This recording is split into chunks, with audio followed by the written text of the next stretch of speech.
Well, my name's Darin and we farm in Waverly, Kansas on the east central side of the state of Kansas. We got into no-till and cover crops back in 2010 at the same time, and it just intrigued me to see if we could grow conventional or non-GMO soybeans and achieve the same yields as the Roundup Ready, 1 or 2s that were out at that time. So I started doing soybean plots under no-till conditions so I could get my own yield data, and I was putting Roundup Ready in with non-GMO seed. And then after several years of making a lot of phone calls and building a lot of relationships, we're finally at the point where we can market 3 to 4 different varieties that we sell at our seed facility, Natural Ag Solutions. And I've not seen the yield drag that a lot of people say is there. It's a different way of managing the crop and growing it, but it doesn't work unless you have healthy soil. Whether you're growing dicamba or genetically modified, you still have to have healthy soil to grow a crop, a good healthy crop.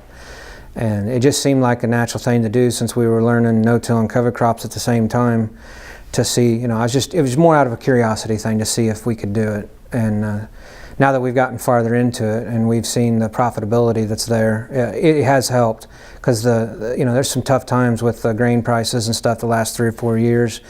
And capitalizing on anywhere from 50 to 75 cents over the futures price is a big deal on a substantial amount of acres.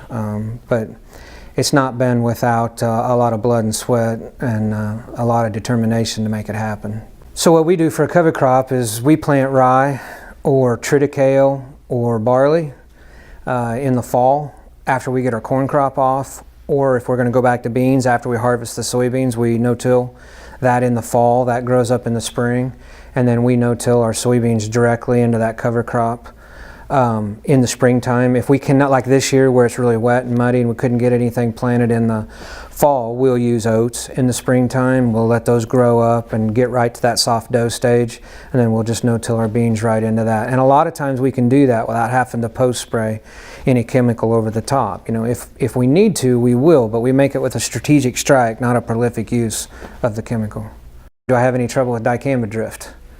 And that's a legitimate concern, that's a legitimate question. And my answer is I've had a small amount of damage. I've had 4 acres in the last 2 years of dicamba being used around me that got damaged.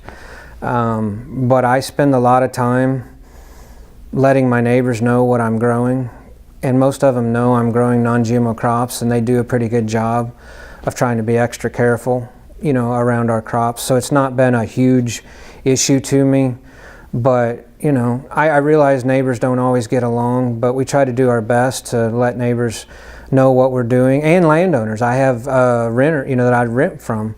I'm happy to share with them, or somebody across the road sees us spraying something, I'm happy to go right across the road and share with them what I'm actually doing in the field. I think communicating with people in more of a humble learning fashion than an arrogant, I'm going to do what I'm going to do because I'm the farmer and you're just going to have to live with it fashion, it gets you a lot farther down the road. And I just think communicating is a big deal. I don't know everything. I'm still learning. We've been trying to do this for almost 8 to 9 years now. And that's how I got started, was going to different events across the country, different farms, trying to learn from what other producers were doing. I knew I couldn't exactly duplicate everything they're doing.